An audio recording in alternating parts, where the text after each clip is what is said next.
Okay. Any questions on anything so far? Maybe stuff you was working on at home? We good?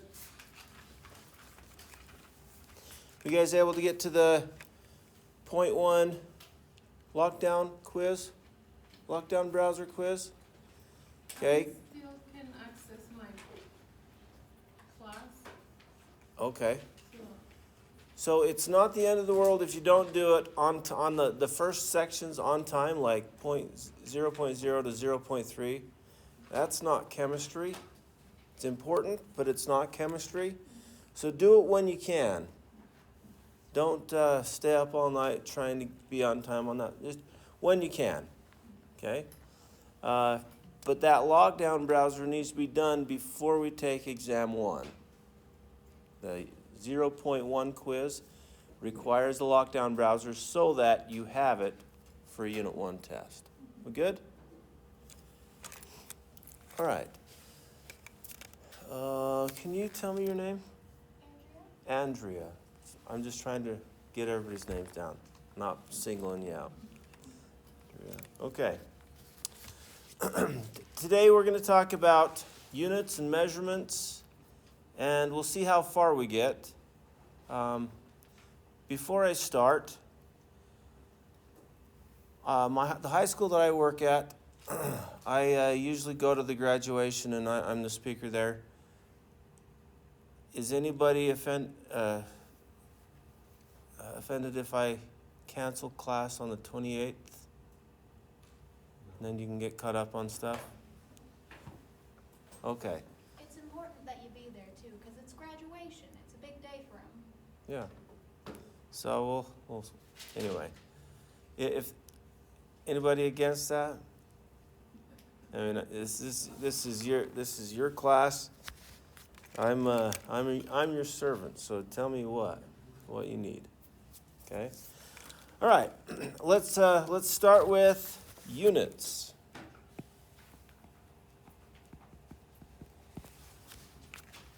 Who can tell me what units are? Charlie. Of measurement? Yes, it's a unit of measurement, yes. What are they? What are units of measurement? A meter, kilometer, yes, those are examples of units. That's right.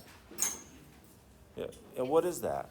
A way to measure things for communication. Okay, good. It's the theme you're remembering? It's Mass. yeah, okay. So what's the unit for mass? Does anybody know that? Go ahead. Kilogram, right? And meter represents length, right? How long something is, okay? So unit basically is a label of the measurement.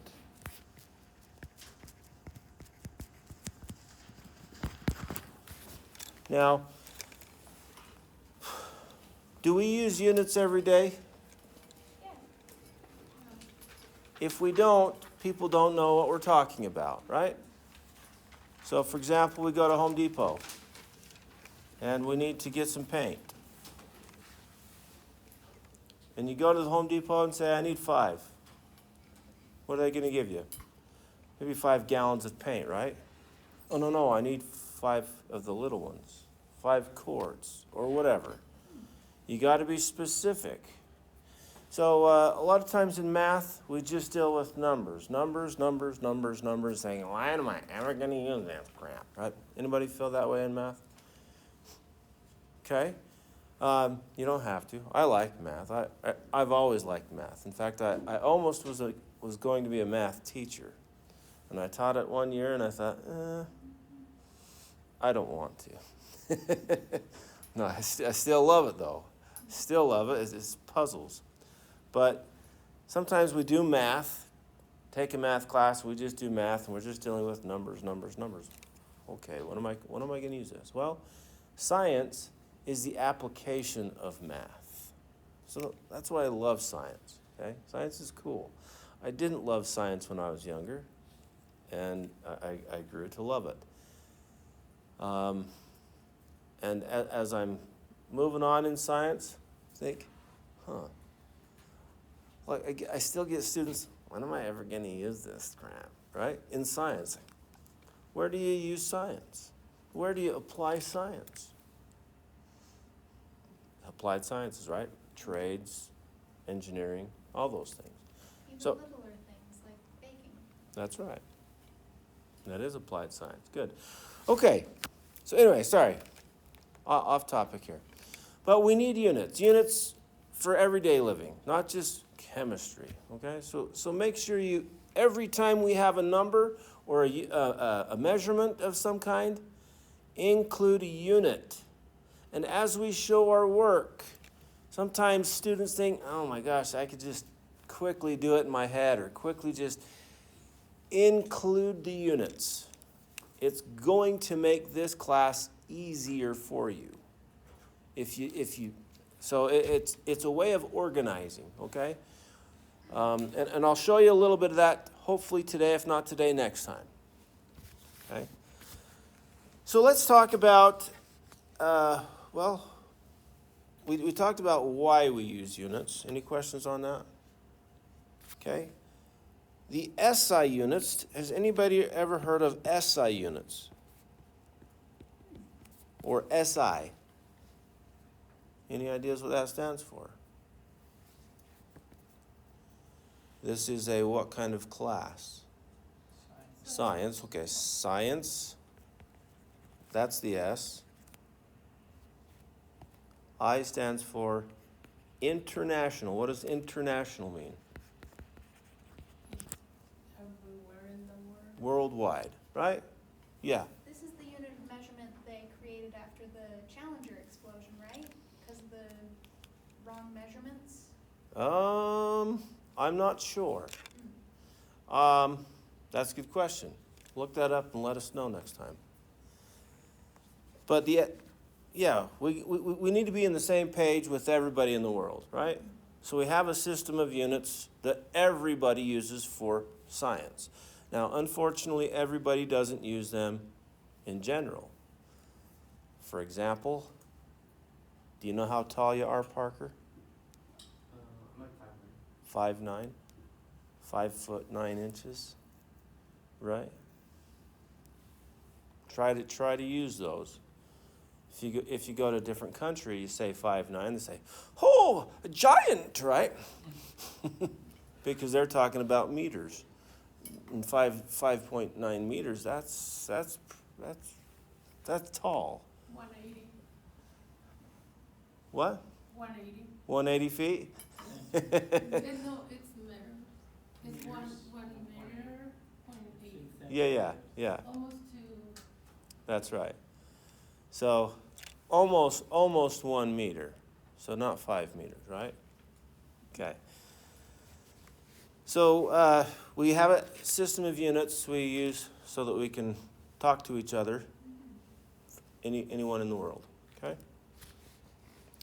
And we have a lot of units we use just here in America. And back in the 60s, the government talked about, we're going to change over to the metric system, like everybody else, right? We haven't yet. Actually, have we? Has anybody known of things measured in both American units and metric system that you would deal with every day? Yeah. I remember home countries in India, like it's like a 70 miles an hour in a freeway. We are like in kilometers. Yeah. And when somebody told me like there is 70 is the speed limit, I said, why? It's so less. So it's in mind. Yeah. And it'd be nice if everywhere you went was the same, right? But even here in America, like for example, any mechanics, any auto mechanics, or anybody work on cars ever? You get your wrenches. Wrenches, you got your American wrenches or standard wrenches measured in inches. And then you got metric wrenches measured in what? Millimeters, right? Okay. So we deal with both of them even here in America. Why can't we just change straight over? Because people are stubborn, and we've kind of built the system already around it. What we have Yeah, what we have, we can't just get rid of it and all get new stuff, right? It's kind of like saying, let's have everybody get rid of your automobiles and get electric cars. Stupid, right? Oh, wait. Isn't that what we're trying to do? Do you think that'll work? Sorry. Do you think that'll work? To just say, hey, everybody get rid of this so we can start fresh? No, you're not going to want that. No, we're not going to. Yeah, some people might. Oh, they need a new car anyway? Yeah, we'll just get an electric car. But we're not just going to get rid of all what we have and then just get electric, right? Same idea. So, unfortunately, we have to deal with all the units here. And so, in this class, I'm going to teach you how to convert from unit to unit. Okay? And maybe some of you know this, but I'm going to show you a method that we use here in chemistry. And if you use it here, in fact, let me ask you this. In a math class, who doesn't like math because there's so many formulas? Anybody? Oh, yeah, all love math. I get it. No, yeah, too many formulas. I hear a lot, okay? How would you like to get rid of some of those formulas and be able to do it without it? Now, we can't get rid of all the formulas, obviously, but I'm going to show you how to do it if you don't know a formula, okay? And we'll even do that. I don't know if we'll get there today, but we'll see. All right, so let's make a list of SI units.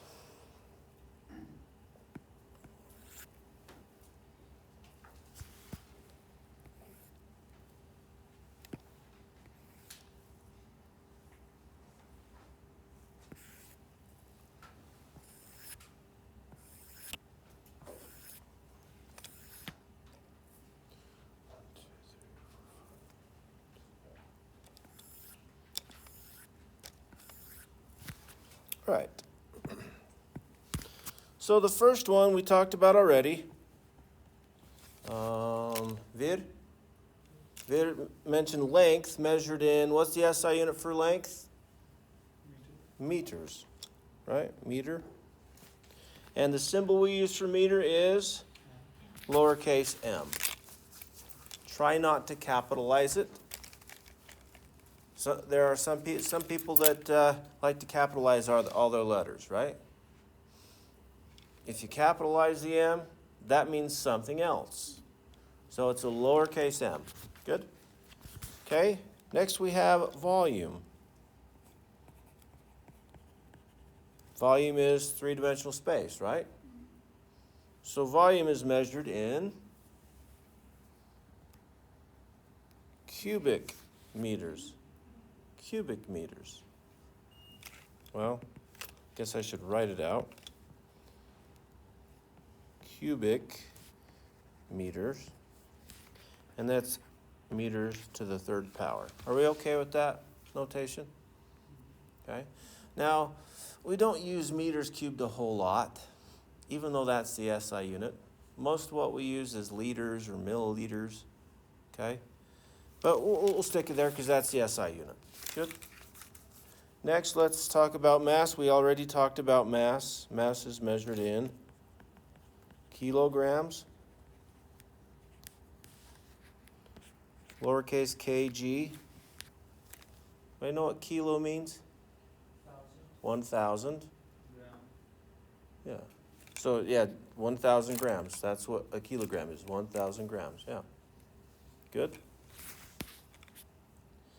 And then we got time. And the SI unit of time we use here in America too. Seconds.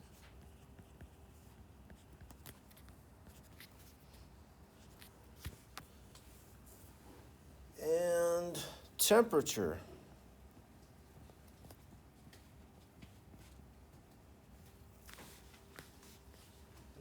Celsius. Fahrenheit. Now, let's talk about this for a minute. What? Kelvin? Yeah, let's talk about this and well, you got, yeah? It is, so Celsius, degrees Celsius, degrees Fahrenheit, or just plain old Kelvin. Yeah, one of these is the SI unit. So let me tell you a story. So this story goes way back. Now, I was going to grab something at my school and I didn't. So I'm just going to have to tell you a story from my perspective, okay? So this is an imaginary story, but there's a guy, his name is Celsius. Okay? Funky name, right? His name is Celsius, and he's a tailor by trade. Anybody know what a tailor does? They fixes clothing, right? They make clothing fit. It's like I need a tailor. Getting a little bit poppy here. So, anyway, that's what he did, and his specialty was jackets. And so he'd come in to work, and he would have a scale, and I don't have one. Let's just say here, okay. Has a scale here. Someone would come up, they'd stand up against the scale, and he'd read how high they were, and he'd call back to his worker, hey, get a size 39 or whatever it was, right? And so they got the size 39, brought it back, and it fit just perfect.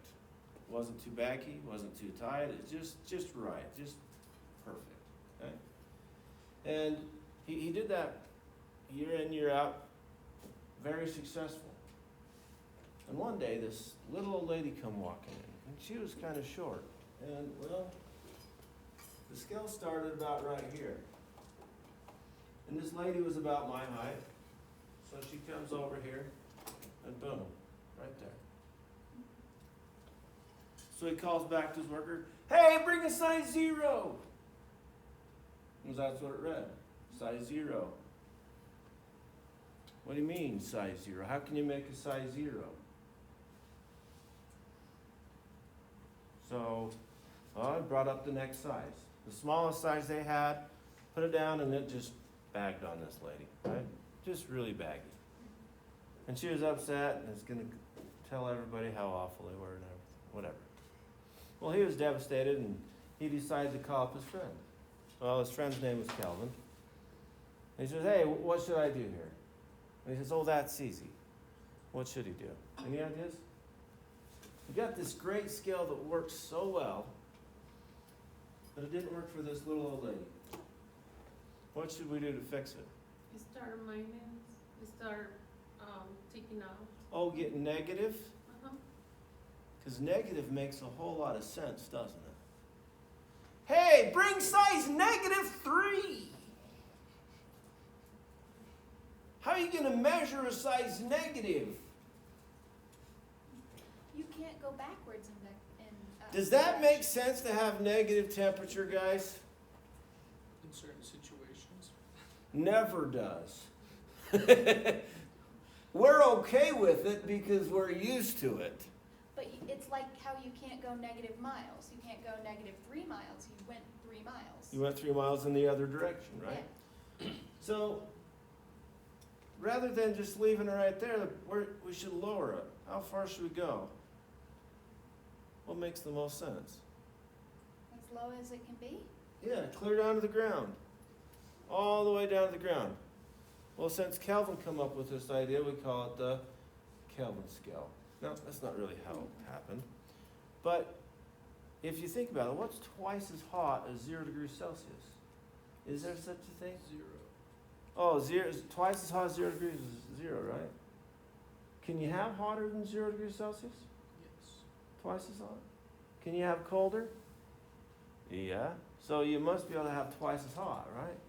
Is it 0?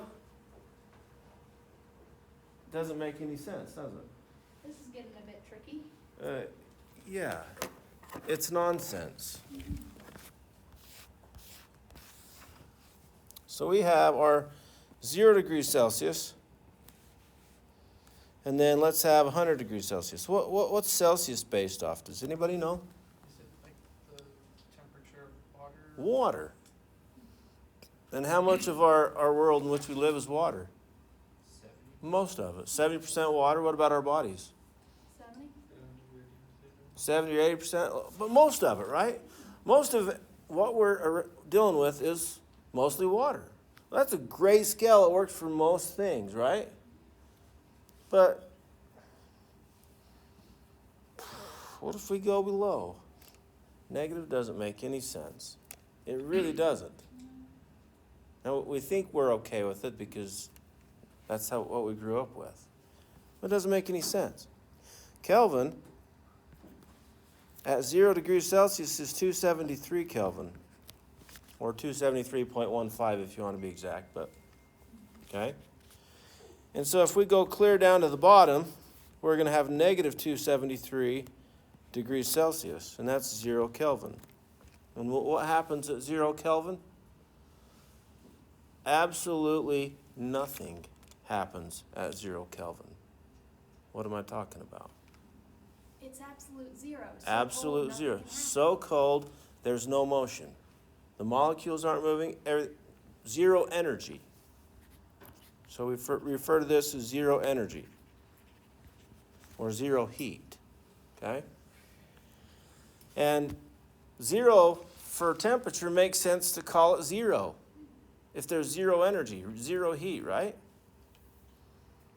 What happens if we go to 100 degrees Celsius? What is it in Kelvin? 373 Kelvin. Still the same scale, isn't it? We just changed the numbering system. Good? So the SI unit for temperature is Kelvin. Kelvin. Capital K, why is it capitalized? Because kilograms is the lowercase. No, because it's a dude's name. Yeah. Yeah, it's the last name of some guy, of some scientist, right?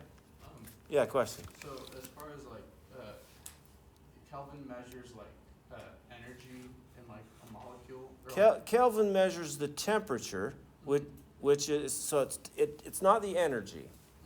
Just so you know, it's not energy, it's still the temperature, and the temperature is our physiological sensation of warmth. Okay? But if you have 0 degrees Celsius is cold. We don't like it. But we can get colder and colder and colder.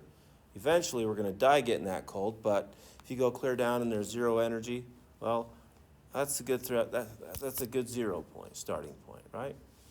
So we use Kelvin. A lot of times we still use Celsius because it's the same scale. But when numbers matter, we have to go to Kelvin. Because you can't have twice as hot as 0. Oh, you can, but it doesn't make any sense, right? Are we good? All right. All right, so these are the base SI units of measurement. There are more, but most of them are derived. So, for example, we have density. You guys know about density? Who knows what density is? What's the formula for density? Does anybody know this? Oh, there it is again, formulas. Well, what is it? volume and mass? Volume and mass, good. So we're dealing with that guy and that guy. So what's the formula for density? Density equals, what? Kilogram, not quite. So you're thinking it's mass times volume? Yeah, so this is kilogram per meter squared. Yeah, mass over volume. I can tell you a little quick story to help you to remember that. Or I can help you to know how to use units to guide your thinking. What would you rather? Story, give us a story. No. Okay, so this isn't a story, but it's anybody watch Back to the Future Part 1? This is old school, 1985, right? I mean, that was when I was a kid, and so it's not old to me. It's like I tell it to students, and what? No, but it's actually getting popular again because they're making another one, right? But the very first one with Michael J. Fox, Anyway, he went back in time, and he saw his dad, and he messed things up, and he tried to fix it, so he tried to get his dad back together with his mom, and he says, yeah, you write this down, write stuff down, write notes of what you're going to tell her. And he goes over there and he says, Lorraine, you are my density, because he got a little nervous and he said the wrong word. He meant to say destiny, but he said, Lorraine, you are my density. Well, then she kind of got distracted and she said, oh, look at this guy over here. And so his heart was broken.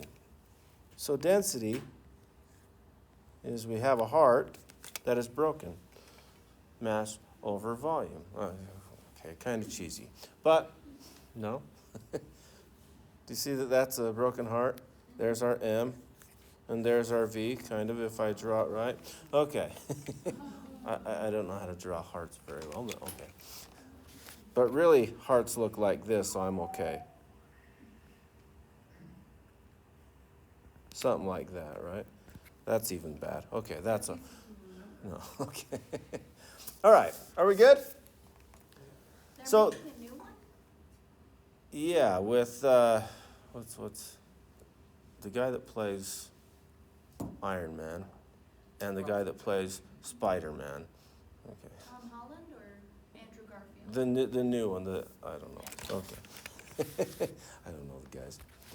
All right, so density is measured in mass. What's mass measured in?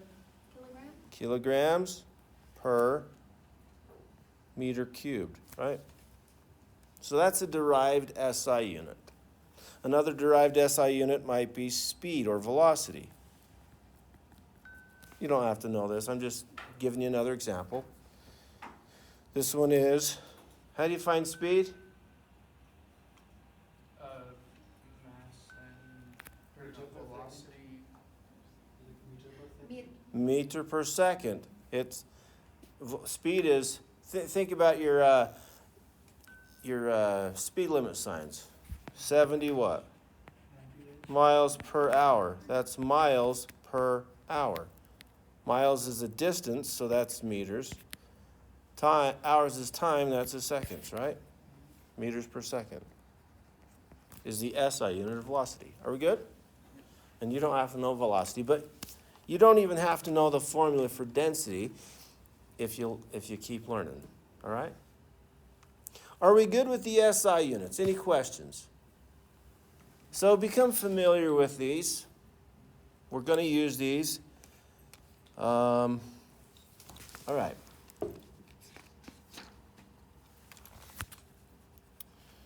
Let's move on. Unless we have any questions so far.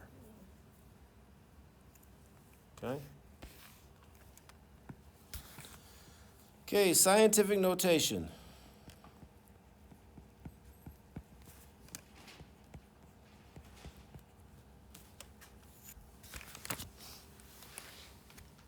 Raise your hand if you're familiar with scientific notation. Or you remember you learned it one time. Okay. Okay? I'm going to show you like you've never seen it before. Don't worry. And the way I'm going to teach you is different than the way I learned, because the way I learned was confusing. And maybe it was for you too. They say, okay, if you move it to the right, it's negative. If you move it to the left, it's positive. You guys learn that? Does that make any sense? No, because right is usually positive and left is negative. It's like, all thoughts. Just remember opposite. No, you ever do that? No, that's nonsense. Because then there's so many things. I just remember opposite, and some things aren't opposite. And it's like, oh, what was that? That's opposite, and what's not? Nonsense. So I'm going to teach you a method that works, and it's more logical. It makes sense. Well, to me. If you guys know how to do it and it works for you, I'm not saying change your ways, okay? So here we go. So first of all, what is the purpose of scientific notation? Yeah, go ahead, Charlie. To show numbers so big they don't fit on the calculator. yes and not complete. So good start. To show big numbers so they fit on your calculator. More accurate numbers. They don't have to necessarily be accurate, but good. We're going to talk about accuracy. Good. Anything else? How about a small number? Is it hard to put a small number on a calculator? Yeah, so it's not big and it's not small, it's long. To rewrite a long number shorter. That's it. We don't want to read an essay just for a number, right?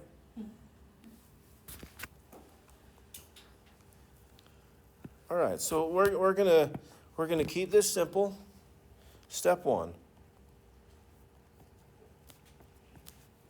In fact, we'll just I'll give you the steps and then we'll do an example. Step one is place decimal. We okay with decimals? Okay. Place decimal after the first non-zero digit. Non-zero meaning not a zero, right?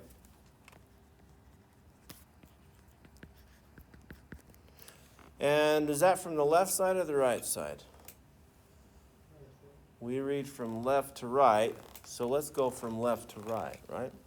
So the first non-zero digit from the left. Okay? Step two is we're going to write next to our number times 10. Why 10? Because we can multiply by 10 in our head. Can we all do that? Okay. And then step 3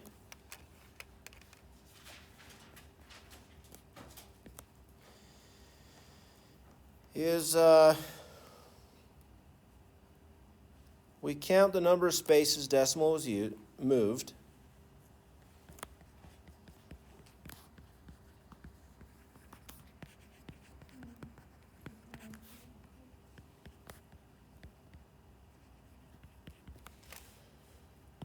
And it's positive, the exponent is positive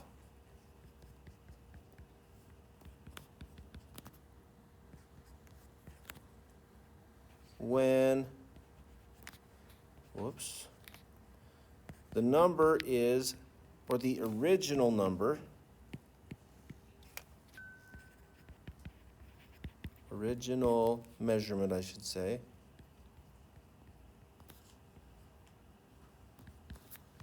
is greater than 1.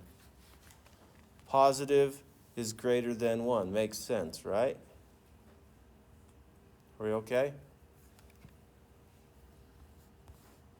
We'll do an example to make sense of this. And when the exponent, is negative, when the original number or measurement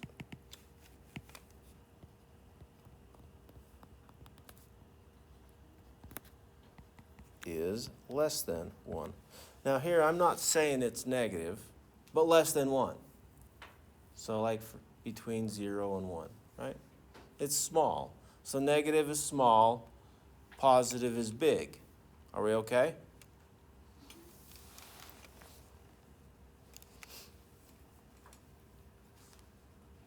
I'll leave those up there for a second for you to copy down.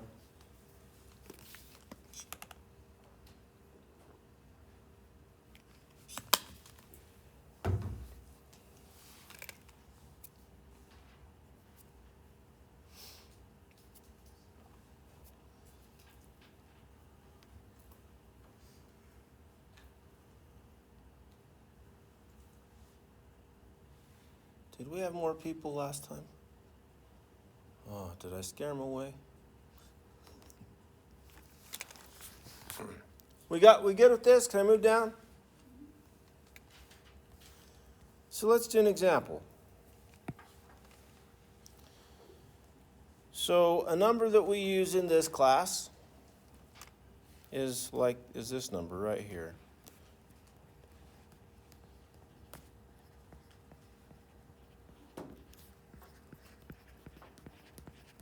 What's wrong with that number? There's 20 zeros. What's wrong with that number? Oh, it's too long. Yeah, that's yucky, right? Now, what's wrong with it? It's not scientific notation. Okay, non-scientific notation. There are no Decimals? units. Units. There are no units. Is there a decimal in that number? Oh, it's at the end of the It's at the end. We don't have to write it. We just know it's there. Is that right? Okay. So I'm going to just include the unit atoms. You guys know what an atom is, right? It's what everything's made of. We'll talk about it later. Okay. But this is how many atoms there are in 1 mole of anything. We'll talk about that later. You don't have to know it right now. We'll get there, I promise. But probably not even this unit, yeah. So we'll get there. But this is a huge number we deal with. So let's write this in scientific notation, and we will be using this in scientific notation all the time. Okay, so let's start with these steps. Place the decimal after the first non-zero digit. So where are we going to place the number? So step 1, where are we going to place the decimal? After which digit?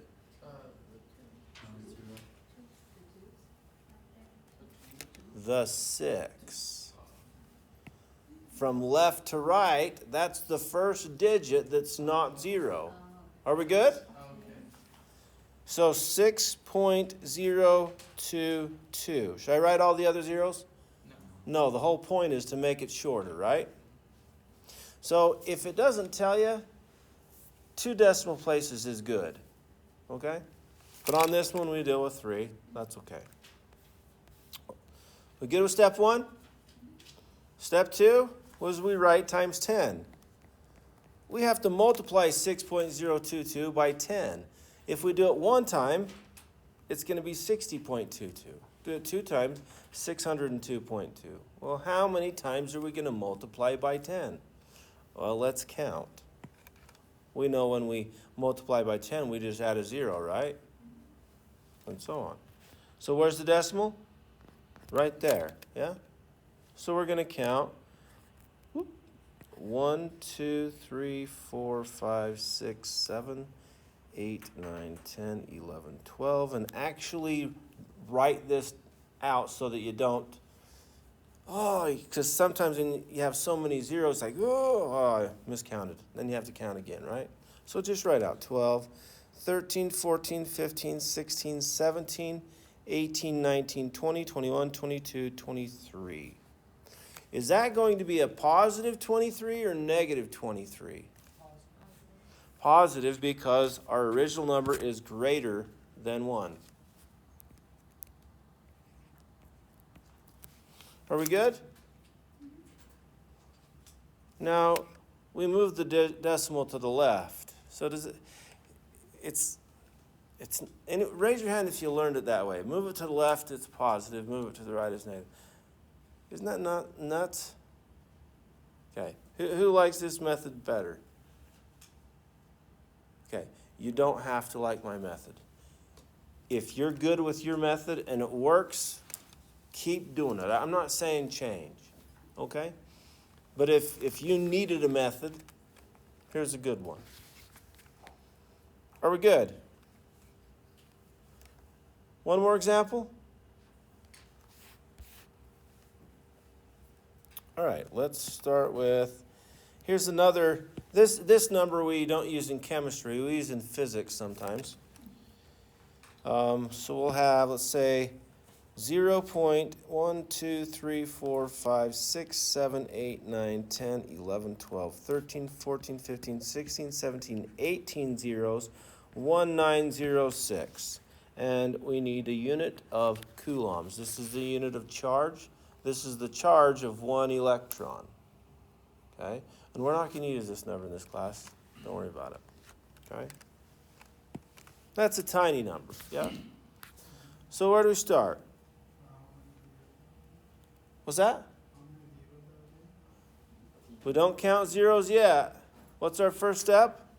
You write down We place the decimal after what digit? the first one. The 1, right? 1.906. Then we write times 10. Hold on a second. Are we going to multiply by 10? Yes. If we multiply by 10, Negative 10. if we multiply this number by 10, it's going to get bigger and bigger and bigger. This is small. Negative exponent. Negative exponent, right? Okay. So let's count how many places. 1, 2, 3, 4, 5, 6, 7, 8, 9, 10, 11, 12, 13, 14, 15, 16, 17, 18, 19. So it's going to be 10 to the what power?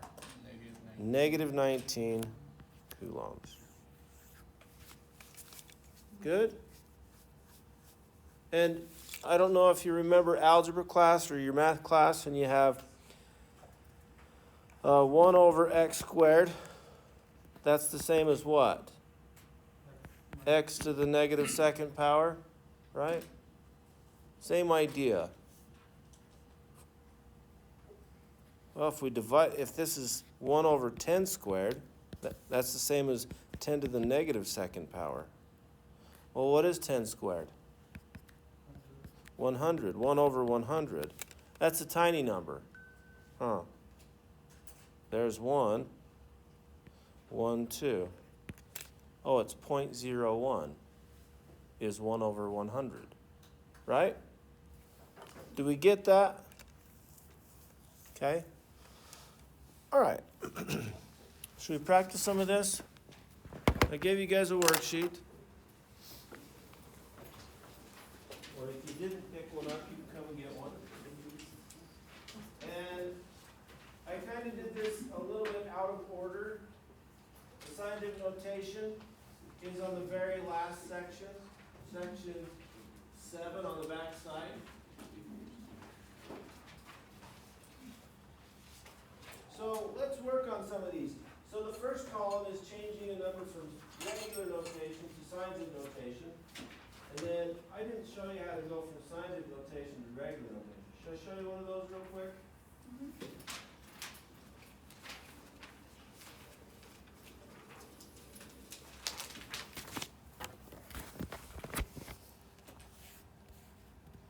You guys can all hear me, right? Okay, perfect. I don't have my glasses, I can't see the green color. Oh, okay. I will not use green anymore. Do you want to use another one? Yes, I would. Thank you. Yes, please let me know if there's anything that's not working for you. Okay? You got one of these? Okay. All right. So let's just do number 9 together. It's 3.92400 times 10 to the 5th power. All right. So let's see. Add 5 more zeros. Well, let's just think about this. This is a positive exponent. That means our number should be what? Bigger than 1. We should make it look bigger than it is. So if we move it this way, we're making the number look what? Smaller. So that's the wrong way. We want to move it this way 1, 2, 3, 4, 5 places. Now we got 3.92400. These are the same value. Does that make sense?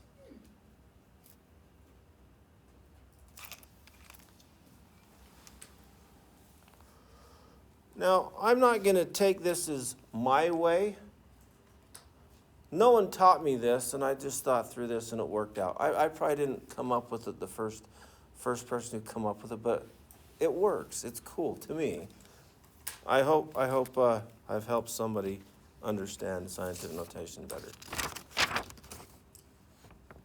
All right, go ahead and try a few of those.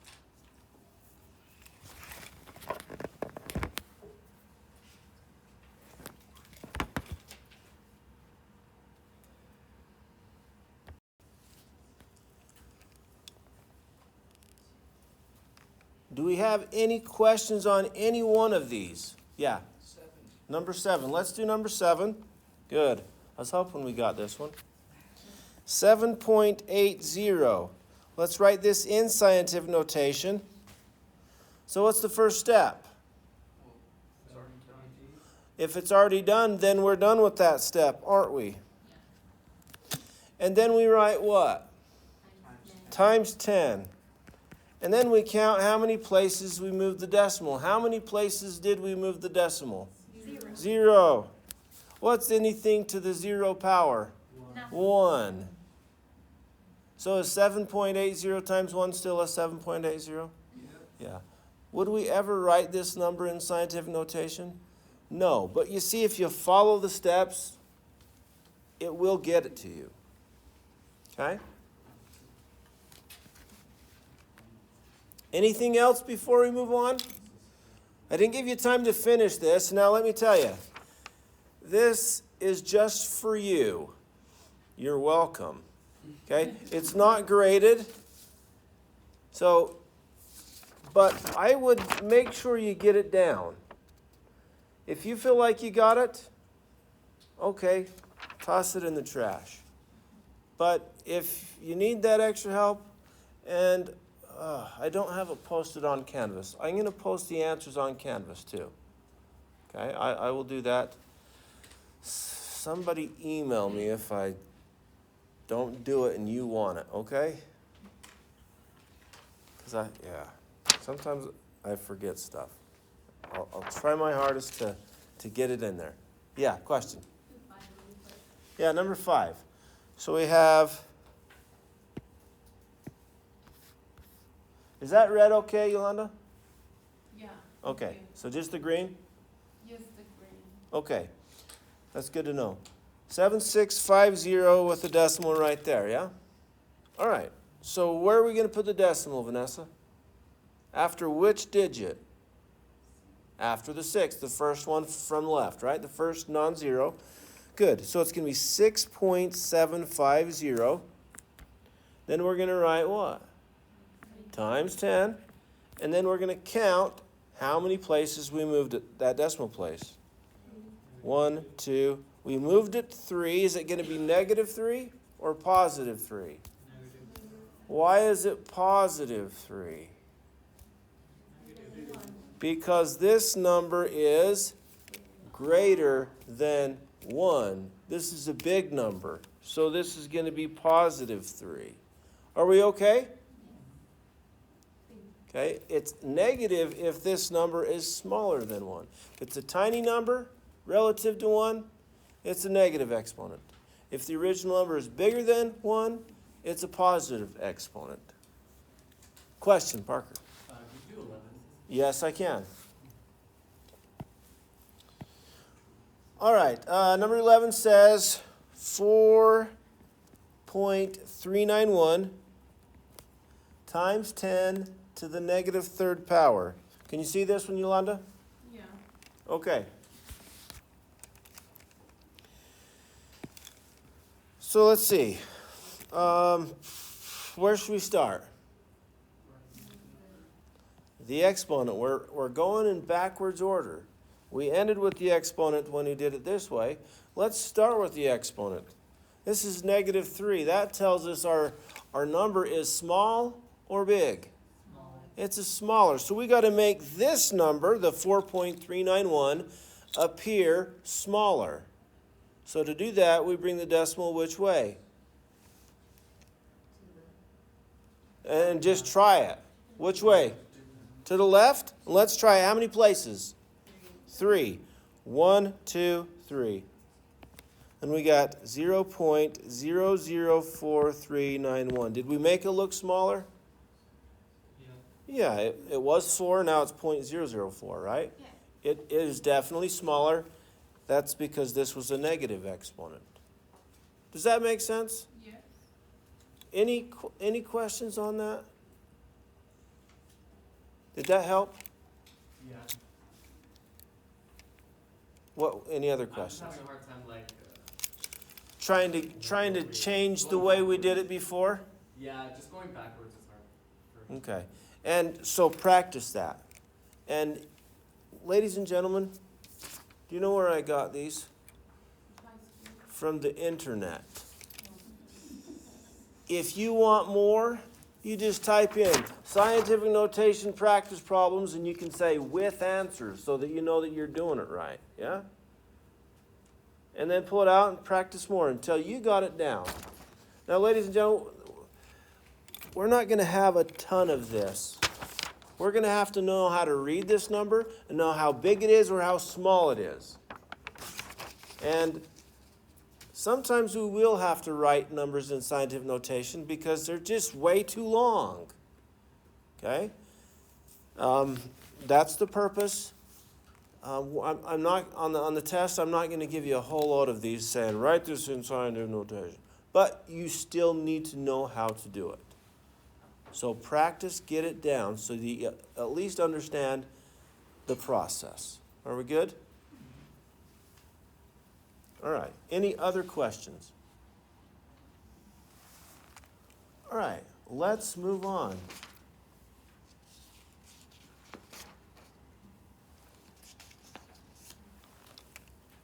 This next step, I'm going to help you start a reference page. So remember, on the midterm and the final, you get one reference sheet, double-sided. This is just a regular copy piece of paper, right? And both sides. That's what you get on the midterm and the final, nothing else. So if I were you, I would write this next part on there. Okay? Or unless you know it, then you don't have to. Okay? So the next part we're going to deal with is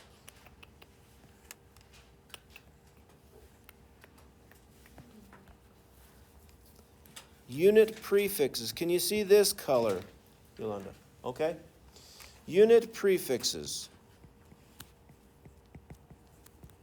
Okay, we know what units are, right? Units of measure. What are prefixes? Parts of the word. The part that goes in front of the number, right? Or in front of the measure, the unit, okay?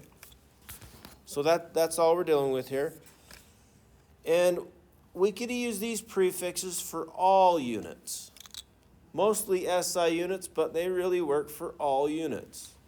Even American units, we can use them. Generally, we don't, but we can. They mean the same thing, okay? All right, so let's go ahead and start with the base unit of meter. So the base, we'll deal with the meter, so M. And I'm spacing it out like this on purpose. Do I need to write bigger? Is that okay? Can you all see that? You talk to me if I need to do it bigger. All right. Well, the base has a value of 1. The base unit is 1. Does that kind of make sense? Unit usually means 1 also. And what's the scientific notation for 1?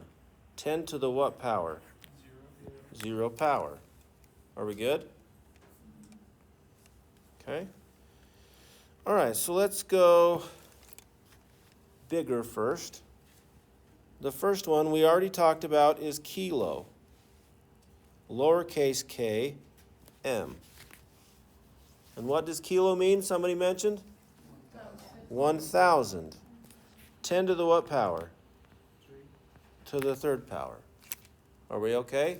There's 3 zeros, so the exponent is 3. If you move the decimal 3 over, it's 10 to the third power. Just like we learned in scientific notation. You good? What's the next one bigger than kilo? Mega. Good. And this is capital M. Megameters. Mega means 1 million. And that's 10 to the how many zeros? 6 zeros. Okay on this? Next one. You guys deal with computer space? computer hard drive space, right? Megabytes, gigabytes. You guys want to hear a story? Or are you guys sick of my stories? No. Well, this is my experience when I was where you guys are right now. When I came here at Salt Lake Community College, 20, almost 25 years ago. Okay, so I was taking the English class, English 1010 and then 2010. Anybody taking those classes? Okay. Taking my English class, and you have to write a lot of papers, right? Okay. I didn't like it either. Okay. But I had this the technology was amazing, ladies and gentlemen. I had this disc that was about this big and that thin. It was pretty small. And I could put all of my things on it. All of my papers can fit on that disc. I mean, that's a paper. And all of them on that. I mean, amazing. You guys still know what I'm talking about. It's amazing, right? And then you leave it in the car on a hot summer day, and it melts and it warps. Or you bring it by a magnet, and it just messes it up, and you go put it in, and it's all deleted. It's like, oh, there goes all my stuff. Well, I was sick of it after the third one, right? So I went to, where do you buy technology from? Radio Shack? Oh, Best Buy is where I went. Okay, so I went to Best Buy, and oh my gosh, it was like the Jetsons. You guys know the Jetsons? Probably not. Futuristic cartoon. Okay, so I went there, and they had this stick that was about this big, and it was green and blue, and you plug it in your computer, and it starts flashing on you. Like, oh my, this is so cool. And let me tell you, that disk held like 4 megabytes of space. Oh my, that was a lot of space, you know. And I got this flash drive. It was called a flash drive. This is all flashy. And it held 128 megabytes, ladies and gentlemen. 128 megabytes. This is amazing, right? You guys, okay. It was pretty incredible. Okay. Now you can get like, what, 2 terabytes and something that small? Okay. And they probably don't break as often, right? Because that flash drive still broke. It's like, come on. Depends on how clumsy you are. Yeah. If you smash with a hammer, it's dead. Okay. All right. So, hey, can you guys practice this for a little bit longer? Or you can take a break. I got to take a quick break.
All right, any questions before we get going again?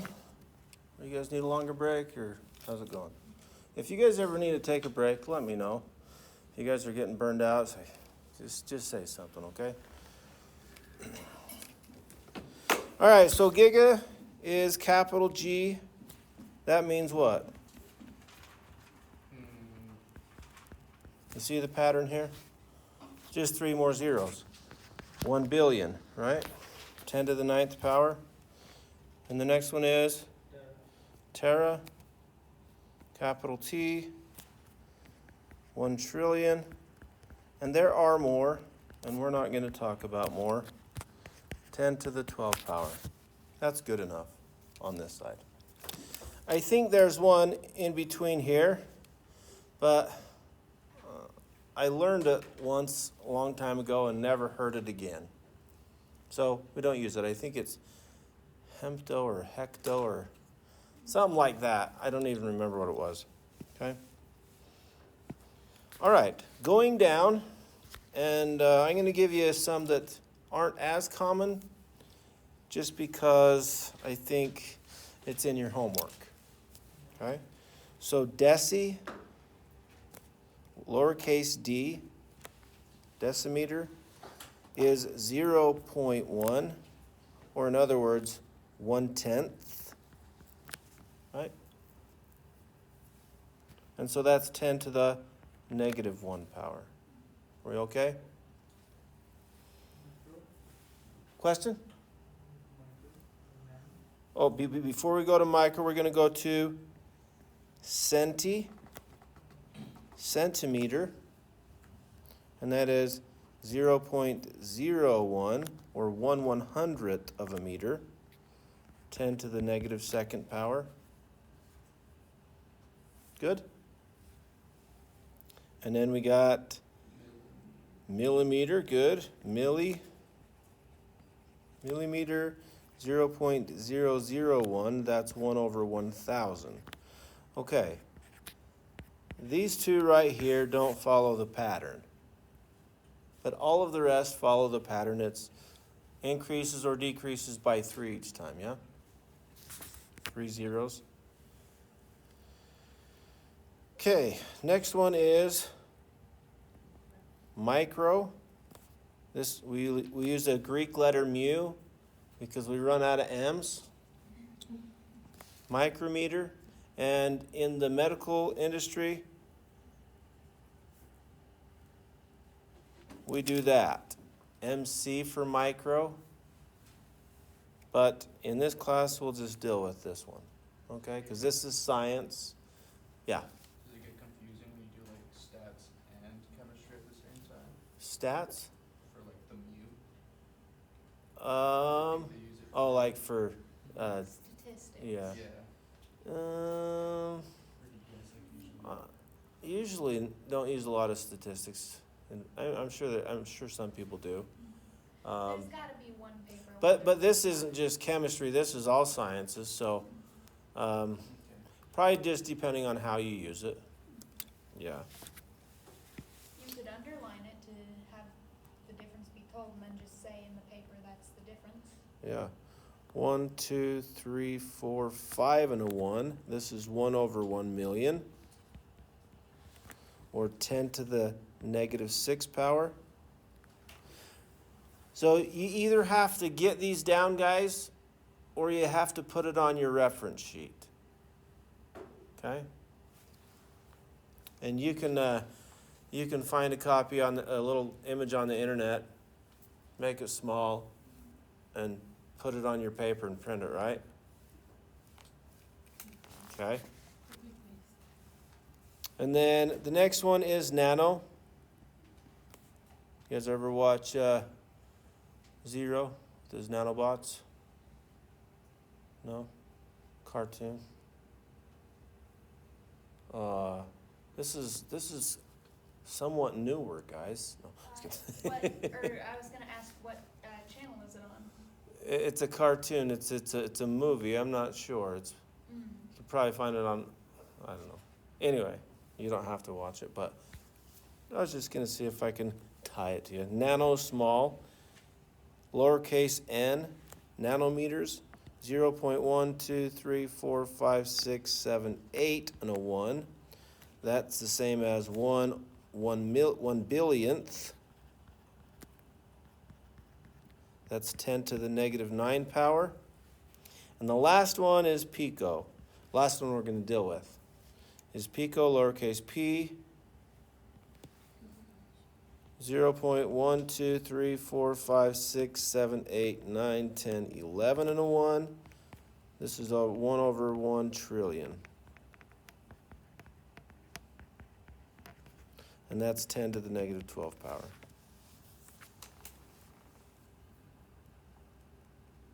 Good? So these are good to get down, memorize, so that you, when you read something, you know how big or how small the number that they're talking about, right? So these are good to get down for, I think, everybody, not just chemistry. Okay. Any questions on unit prefixes? Are we gonna see pico a lot? Like, No, okay. we won't. We won't see tera a lot either. Kilos used a lot. Millis used a lot. Want to say those are the most main two, but these are good for everybody to just know. Okay? They're not just used for science. Okay?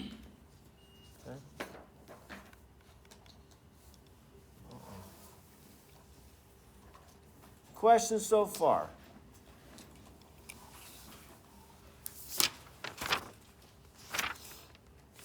And there's really no practice right now because you just got to get these down. Remember when I was talking last time about studying your notes?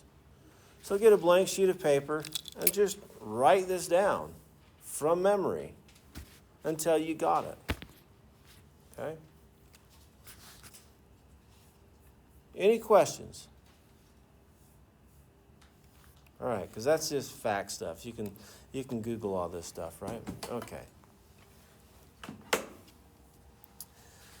Next, let's do a little bit of algebra.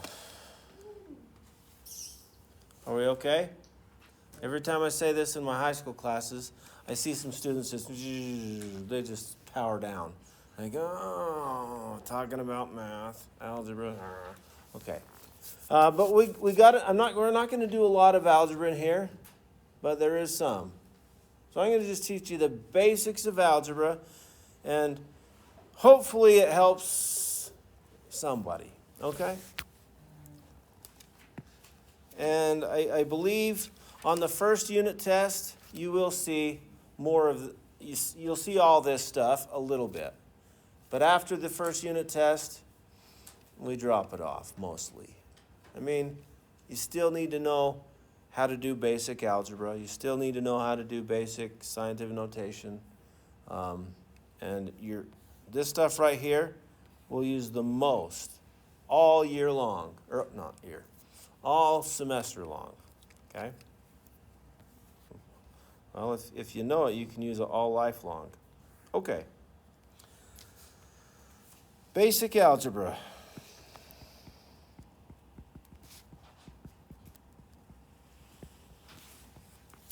What do you guys remember from algebra? What's the rule that you remember? Find the value of x. Real loud? Find the value of x. Find the value of x. Good. And so when we're solving for x, what's the rules? What you do to one side. What you do to one side, you got to do to the other side, right? Okay. How do you know what to do to one side? Isolate. You isolate something, okay, but how do you know what to do? So, with like polynomials, there are like. Oh, we're not going to get that. We're not going to get that mathy. Calm down. No, I was kidding. No, we're going to keep it simple, guys. All right, but let me show you. So if we have, first of all, to solve any equation using algebra,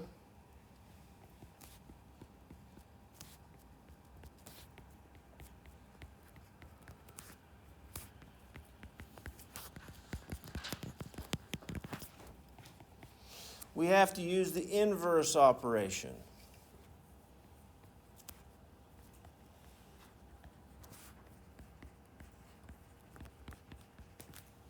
Okay?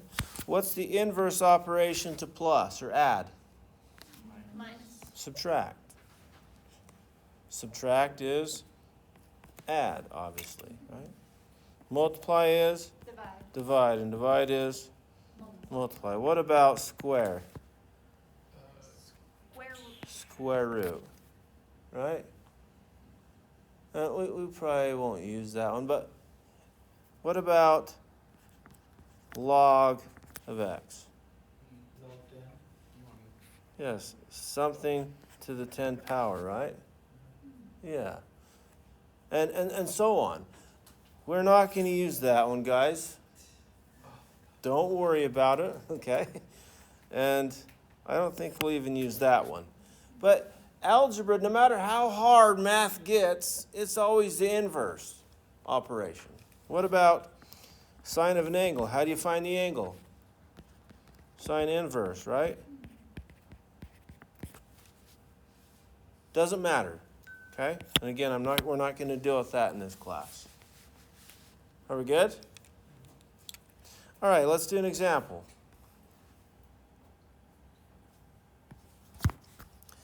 So let's do 3x minus 5 equals 1. What's first step? X is equal to 2. What's that?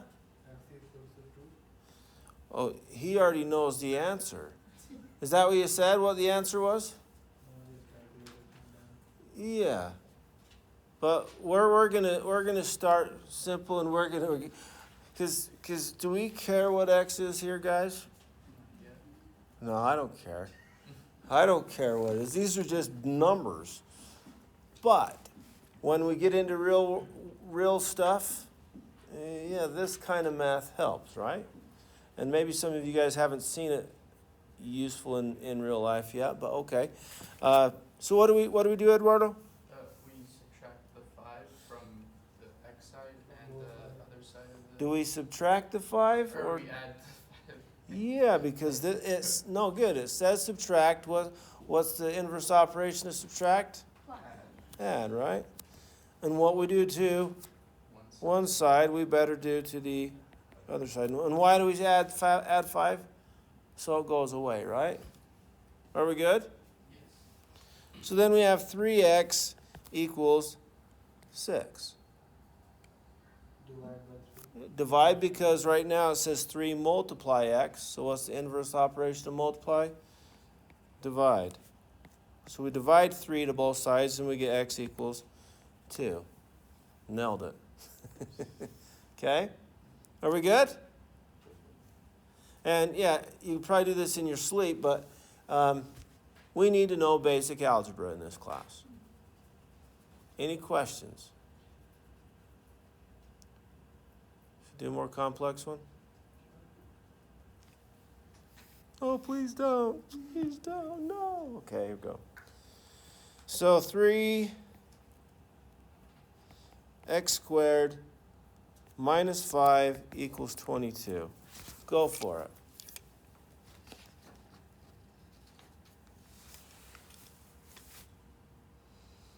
And Victor's going to get this in his head. And X is equal to 3. yep, the answer is 3, so let's see if you can get it. I got it.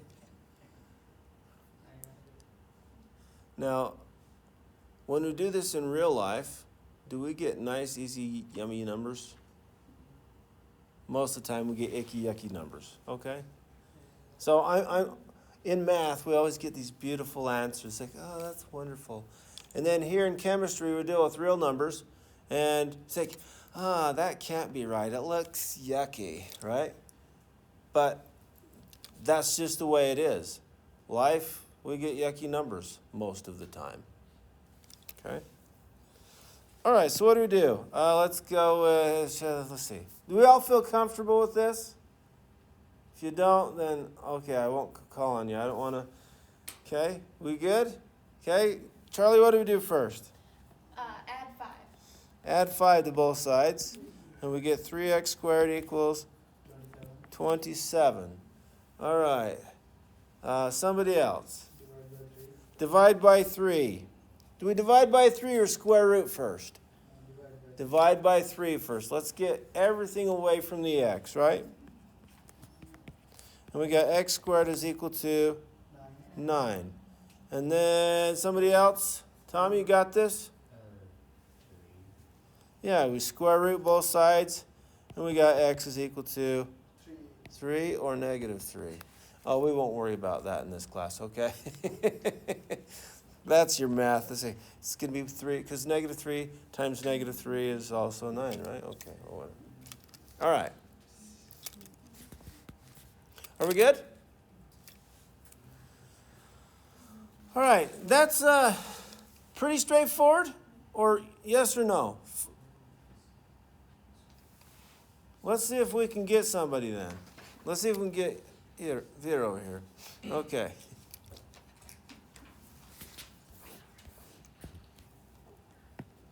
And this is, I think, the most useful thing about algebra that I'm going to show you today. Okay? So let's do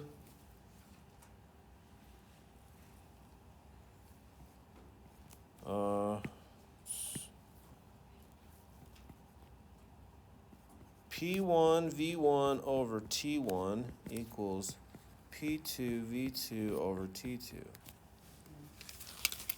Let's solve for T2. No numbers. Can you do it? The algebra is identical. If you can do it with a number, you can do it with a letter. Okay, there's many ways to do the same problem, guys. We can keep it simple, or we can show you tricks and help you to understand why those tricks work. Anybody know a trick that we can do to get this guy on top? Cross multiply. Raise your hand if you remember doing cross multiply. But you remember doing it, right? But does anybody know why we can do that? I'm going to show you why. And I never liked to just, I'll just do this, I'll just do that. And then you get done, it's like, then you have to do it in real life. It's like, but hold on a sec. Why does this work, right? So cross multiply says multiply that over there and this over there, right? Okay? Well, let's see why it works. What does this mean in math? Divide. Oh, yeah, sorry, the red's okay, right? So, yeah, that means divide. So what's the inverse operation of divide? Multiply. Whatever you do to one side, do to the other side, right? Oh, yeah, there we just multiplied by the T2, right? Can we multiply by T1 now? Oh, there's the cross multiply, guys. That's all it is. It's just to get rid of our icky, yucky fractions. That's all it is. But it just follows the rules of algebra, yeah. And then we can, Let's simplify it first because it's messy, right? So it's going to be, we have T2, P1, V1 on the left side, and we got P2, V2, T1 on the right side. Any questions so far? Yeah, we need T2 all by itself. So these are being multiplied, so let's divide by P1. And can we do V1 at the same time? yeah. Yeah, do it at the same time. Saves us time, but you don't have to. Just takes more paper space if you don't, right? That's it. And so we have T2 is equal to P2, V2, T1 over P1, V1. Why would this be useful to do without numbers? If we had to solve a lot of the same problem.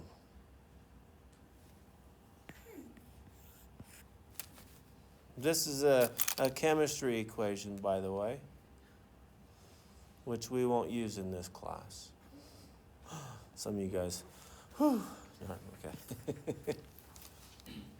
All right. Any questions about the algebra? That's all I'm going to show you. Can we do it? All right.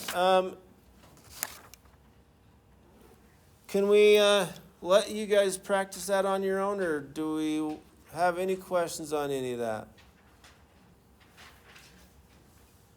We're going to have a couple of these type of questions on Unit 1 test, but after that, they fall out. Okay?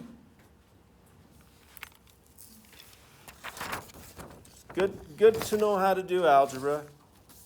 Anyway. I love algebra, I just forgot. Okay. Are we good? All right. It sounds like people are we ready to leave? Because we still have 20 minutes. Are we good? Okay, just making sure. All right. Because I was trying to get as far as we can so that we don't get too far behind missing a day. What time is the class now? 7:20. Is that right? 7:20. So everybody wasn't here right at the first. So on next Thursday, I'm going to be out. We okay to just do our assignments and stuff? Is everybody okay with that? Okay. So let's see if we can get past everything you need for this paper here, anyway.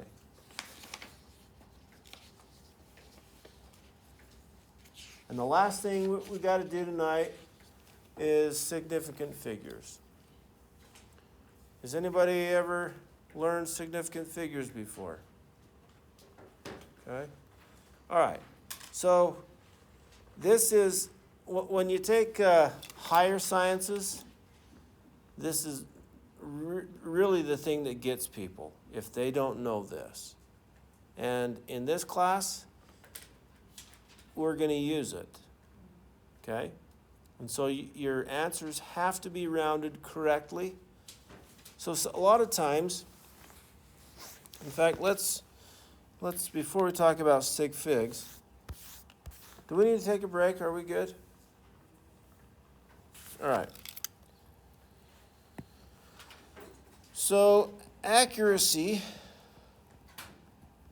and precision.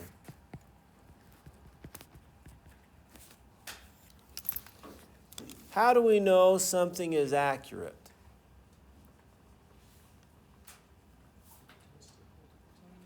Test it multiple times. Good. What if we're dealing with this? How do we know it's accurate? This is a bullseye, by the way.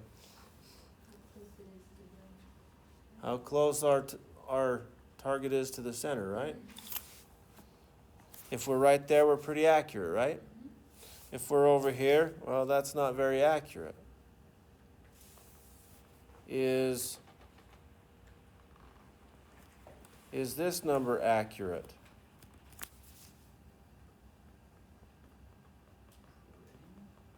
It depends on what we're measuring, right?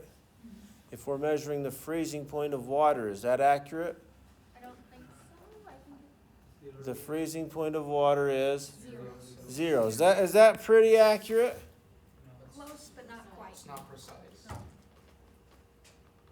It is pretty darn accurate. Mm. How close is that to 0? 1/100th of a degree. That's all. It's basically 0, right? But it's You not guys ever use a thermometer? What does it? How small are the increments? What's the smallest increment? Talking about like a digital one? Well, just either. Well, probably just one. Maybe a stick one. One of the thermometers. 0, Like 1 degree, right? That's pretty good, right? And then you get your digital thermometers. What does it read to? 2 decimal places? 0.01. That's still pretty good, right? So that we say that's pretty accurate. Is it exact?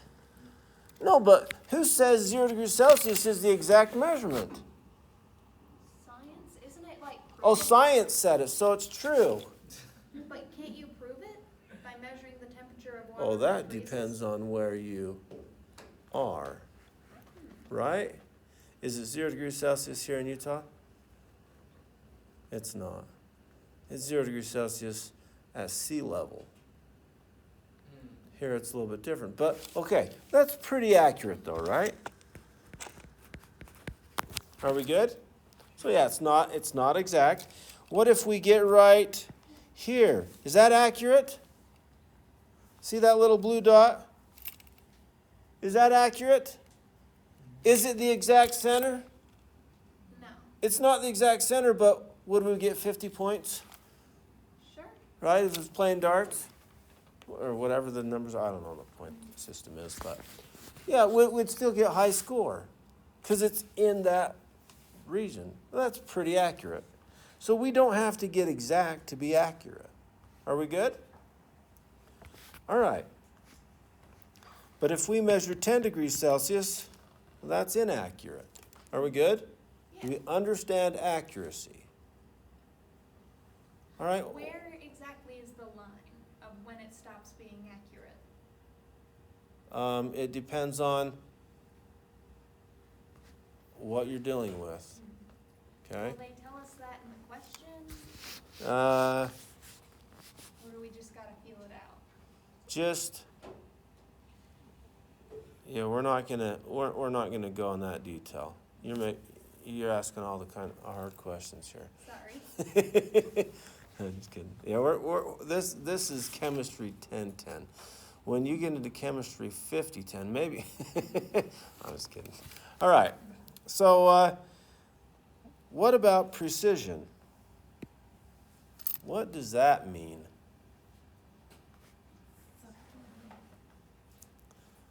If you're throwing darts, how do you know if you're precise? If what? What about the target? Sorry. Is it, because of the target that is in the middle? Not quite. So if you hit the center, that's accuracy, right? So precision is when all your throws are pretty close to one another. Now, this is a simple way to think about it, but it's not the best way to think about it. Let's look at another one. So if we have, let's say, this big old long stick, and we hook it up we line it up next to a ruler. And right here reads, let's say this is 0, this is 1, and this is 2. How long is that? 1.8. Well, can we say 1.875? No way. Our device, our measuring stick, is not that precise. You with me? If this was let's say this was a calculator, I don't know, or just an object, and we mass produce this object, and then during inspection we have to make sure they're all the same, right? So we get over there and we measure each one of these. And that's not the fun job, but somebody has to do it, right? To measure all these and make sure they're all, see what they are. And if they don't fit in, well, they go in the reject pile, right? And then you melt it down and make some more. But that's not a very good device if this has to go in, let's say, a medical device that goes inside your body, right? You want that to be pretty precise so that it does what it needs to do every time. If it's off a little bit, okay, there goes 3 heartbeats per second, and then you die eventually. It's like, We need a more precise machine, right? Do you get that? So if we're measuring this for those, we need a more precise machine or measuring tool. So there's a little bit more precision. Still not enough, right? And I'm not counting these right, but anyway, right? So this makes it a lot more precise, yeah? Because every time we measure our batch, they're going to be closer to the same thing. And we can easily tell. But when we measure this, we can say it's for sure 1. We know that for sure. Point.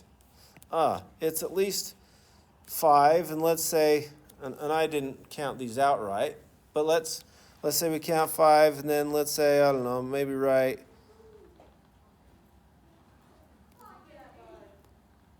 Something like that, and we got 5, 6, 7, at least 7, right? Or 6, yeah. At least 7, and maybe 5. Something like that. And obviously, this is horrible drawing, but you get where I'm going from? Yeah? Okay. So about 1.75 is pretty good. Is that perfect? No. That's estimated. We always include an estimated digit. Okay? These are significant digits.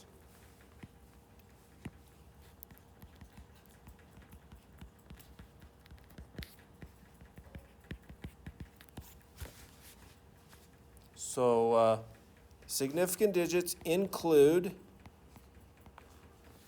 1 estimated digit. Write this down.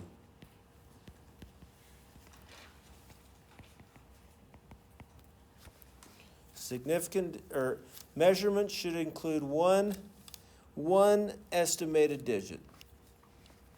Okay?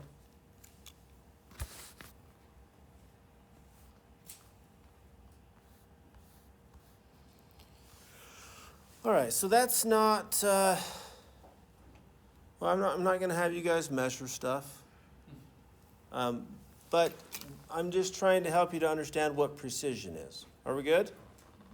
This concept makes me violently ill. Oh, I'm sorry. I like it to be just perfect. Well, it looks like my drawing makes you violently ill, right? Okay.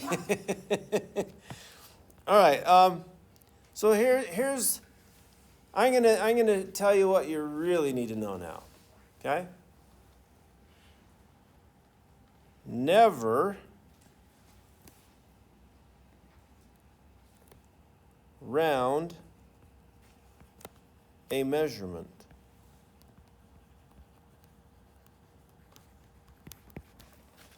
Now, we're going to estimate the last digit, but that's not rounding. You with me? Are we okay with that idea? Never round a measurement. If our measuring device reads to 5 decimal places, we're going to record to 5 decimal places. If our measuring device only records 2 decimal places, we're going to record 2 decimal places. Don't just chop it off, that's about 3.9, right? Do not round a measurement. We get that? And again, we're not in a lab setting, so we're not going to actually do this, but this is a good rule. Don't round them. Okay? Always round a calculation. Always, always, always. Because sometimes after calculation, we get 3.9746258 Right? Do we have a measuring device that can measure to the 10th decimal place? Or however many I have here? What? Oh, not even a vernier caliper. They go maybe to the nearest thousandths. That's 3 decimal places. But yeah, if you had a device can measure that, it would cost you millions of dollars, right? So we're not going to have one. Most places won't have them. Even the places that are really precision places won't have something that measures up to 10 decimal places. So it's nonsense to keep your answer in 10 decimal places. Always round it. And significant figure rules is what I'm going to teach you now will help us know how to round these numbers. Okay? Let's talk about significant figure rules first. And you'll have to know this clear to the final. Okay? Make sure you know these. So if you need to write them on your reference sheet, do it. Okay, significant figure rules. And I'll just call them sig figs. So significant figure rules. And this is let's see, to determine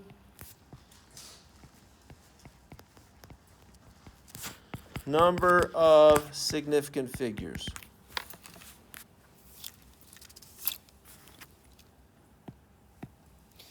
Okay, the first rule is so this is talking about in our measurements, in our measured values, all digits, all non-zero digits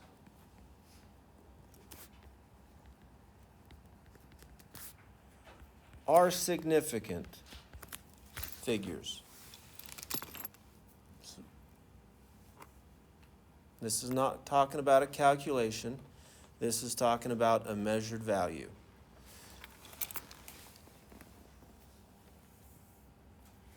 Our second rule to counting number of significant figures in a measurement is zeros between non-zero digits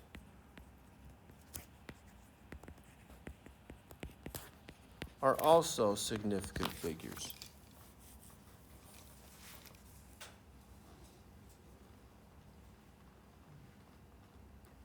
Okay?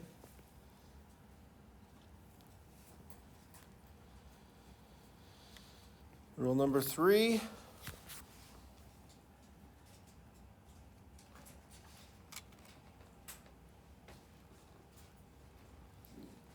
All zeros to the left of a measurement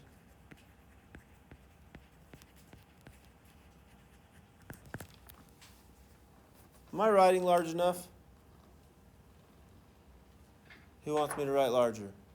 Okay. Is that larger? Okay. All zeros to the left of a measurement are never significant.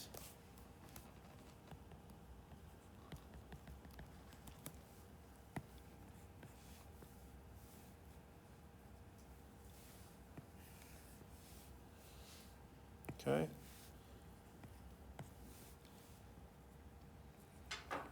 Zeros to the right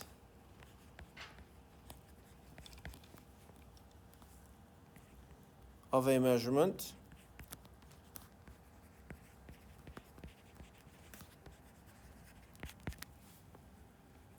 are not significant unless there is a written decimal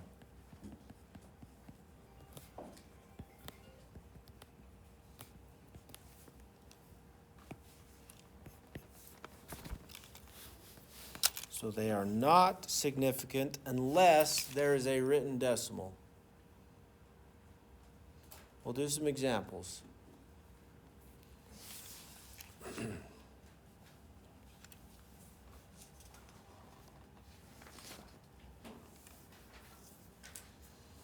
And the last one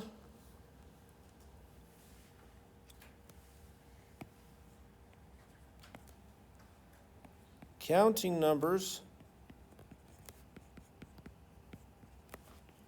and exact measurements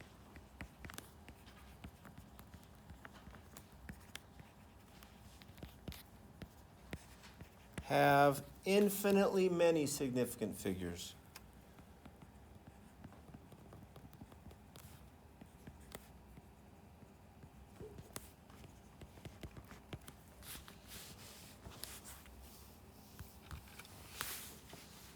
Am I going too fast?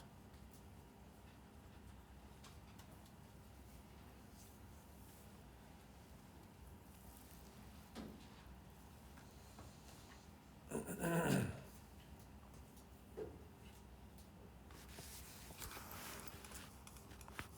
was looking at my calendar and you say next Tuesday or Thursday? Thursday, the 23rd. Yep. So we won't have class on the 23rd. Are we good with that? All right. Let's take a look at this practice sheet, section 4, top of the back side. Oh, we got 5 minutes, people. We might not finish. Did I give you too much stuff today? We really Maybe. should have taken you up on that break at the middle of it. It's kind of hard going multiple hours at once. Yeah. Should we stop now? Or should we do an example before we forget it? Okay. So, 956. How many sig figs does that have? 3, because they're not zeros, right? What about part D, 0.500? Is that zero significant? No. Zeros to the left are never significant. It's just a placeholder. It just tells you how big or how small it is, right? Are those two zeros significant? Yes, because there is a written decimal. So this has 3 sig figs. What about 500? 1. Just 1. Because there's no written decimals. Right? So this right here, zeros to the right of a measurement are not significant unless there is a written decimal. Because if we measure the weight of a truck over at the dumps, you guys ever go to the dumps? The landfill? You drive your truck on that scale and it measures. If it says 500, is it exactly 500? 500 pounds? No way. Your car. It even the weight of the car included. It's not exactly 500. That is not a precise measuring tool. So they say 500, but it could be 500 plus or minus 50 pounds, right? Or 100 pounds even, who knows, okay? So that's why we wouldn't say that they're significant.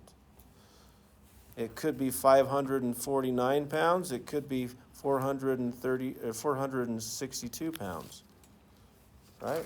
Who knows? So these are not significant. It's not for sure that, right? Does that make sense? What about 3 eggs? How many sig figs does that have?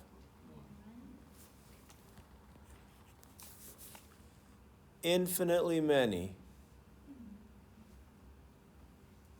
Why?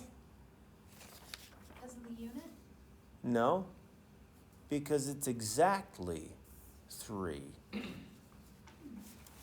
We can say it's 3.0000 all the way, right? We know it's for sure 3 eggs.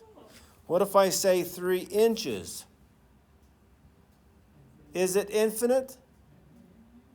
How do we measure inches? With the ruler. Is it exactly 3.000000 forever? No. No, it's not. So this is only one significant figure. Do you get that? Okay? So, ignore measurement as a unit, for sig fig specific. It all depends. No, it's not if it has a unit. It depends on how you measured it. If you counted it, you know it's exactly that number, right? And when you have 3 eggs, you counted it. That's how you measure it, right? So if you were to take a cookie and break it in half, would it still be a sig fig because it's not precise? No, it's a half a cookie. Yeah. No, I'm not. What do you mean by that? Because if you're breaking it by hand, you're doing it by eye. So it's not a half. The measurement of a cookie. It's not very significant, is it? Is it exactly a half? No. No. So we can't even say that, right? Yeah. It could be 0.7 or 0. I mean, well, I guess we could say that, but how many sig figs is that? Just one. Okay, ladies and gentlemen, practice section 4, and then we will do 5 next time. That's the part that we missed on sig figs. That's the important part. But we'll get it next time. Okay? Well, I let you out early last time, so let you out on time this time. Have a great night, and see you on Tuesday, right? So read through dimensional analysis.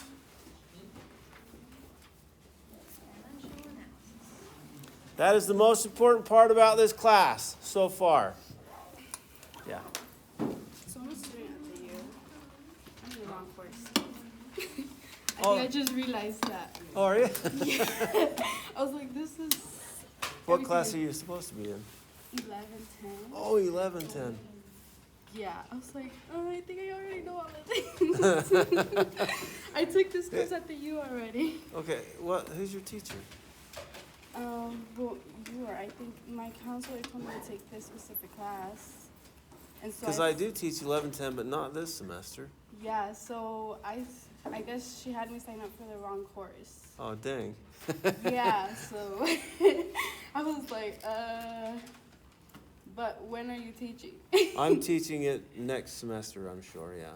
Are you? Okay. I like your teaching. So Thank you. I'll just drop this class and then take it next Okay. semester. Oh, good. That means you get a free summer, right? No. Well, you Yeah, might. it was very refreshing. I was taking a look at my last class